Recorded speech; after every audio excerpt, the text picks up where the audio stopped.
मेरे प्यारे दर्शकों, आप सबों को मेरे वीडियो में स्वागत। आज कुछ सत्कर्म के संबंध में मैं आप सबों से बात करूंगा। किस प्रकार के कर्मों से मनुष्य सत्कर्म अर्जित करता है। सत्कर्म का अर्थ है वह कार्य जिनका वेदों में अनुमोदन है। यज्ञ करने पर विशेष रूप से बल दिया गया है। यज्ञ का अर्थ है पूर्ण पुरुषोत्तम भगवान विष्णु को प्रसन्न करने के लिए किए गए कार्य।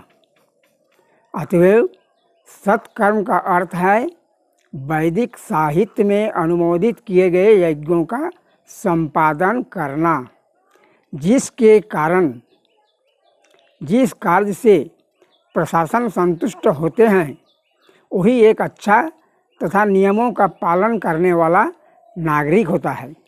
अतएव परमेश्वर भगवान विष्णु को प्रसन्न करना ही सत्कर्म है। दुर्भाग्यवश आधुनिक काल में लोगों को ज्ञात ही नहीं है कि पुरुषोत्तम भगवान कौन है। फिर उन्हें प्रसन्न करने के विषय तो कहना ही क्या। वे केवल भौतिक गतिविधियों में व्यस्त रहते हैं, इसलिए सभी प्रकार के दुष्कर्म करते हैं और कष्ट भोग कर रहे हैं।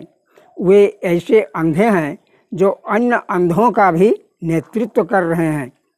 अब मान लीजिए यदि आप देश और जनता, पब्लिक, आम जनता के हित में काम करेंगे तो आप एक अच्छा नागरिक कहलाएंगे और कभी कभी आपको कुछ पदवी भी मिल सकता है। अतः सत्कर्म का अर्थ है किसी भौतिक सुख का भोग करते हैं तो वह दुष्कर्म का हो गया। किसी भौतिक सुख का भोग करते हैं, दुष्कर्म का अर्थ है भौतिक दुख से पीड़ित होते हैं। यदि आप सुखी हैं, सुख प्राप्त कर रहे हैं और फिर भविष्य में करेंगे तो सत्कर्म है, और अभी दुख भोगना है तो मतलब दुष्कर्म है। सत्कर्म करने से अगला जन्म भी किसी अच्छे परिवार में जन्म हो सकता है। आपको वैभव, धन प्राप्त होता है। आप पढ़े लिखे विद्वान बनते हैं। अब सोचिए, सबों को तो भगवान का बोध नहीं है तो उसका विषय में क्या कहना है।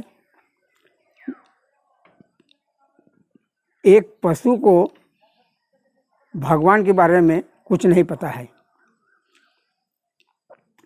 और पशु भगवान को समझने का प्रयास भी नहीं करता है। उसी प्रकार यदि किसी को भगवान को जानने के लिए प्रयास ही नहीं करना है तो वह पशु के समान है। पशु सभी अबोध हैं। आपको उनका गला काटने का अवसर प्राप्त होता है। अबोध बन जाना कोई बड़ी योग्यता नहीं है। आप अबोध बन कर केवल अपना दुख को आमंत्रित कर रहे हैं। जो प्रयास करेंगे श्री कृष्ण के बारे में जानने की इच्छा जिनमें है, जागृत होती है, तो वे किसी न किसी रूप से अवश्य ही उस अवस्था को प्राप्त कर लेंगे। तो एक अज्ञानी मूर्ख बनना कोई योग्यता नहीं होता है। सरलता ठीक है, किंतु व्यक्ति को मूर्ख नहीं होनी चाहिए। अब देखिए, बुद्धि क्या है। मूर्ख मतलब बुद्धि नहीं है, तो बुद्धि क्या है। बुद्धि का अर्थ यह है कि व्यक्ति जानता है कि वह क्या है, संसार क्या है, भगवान क्या है, हम सबों के बीच रिश्ता क्या है। पशु को यह ज्ञात नहीं होता, अतएव वह अबोध होता है। उसमें किसी प्रकार का ज्ञान नहीं होता। बस आज के वीडियो में इतना ही। धन्यवाद।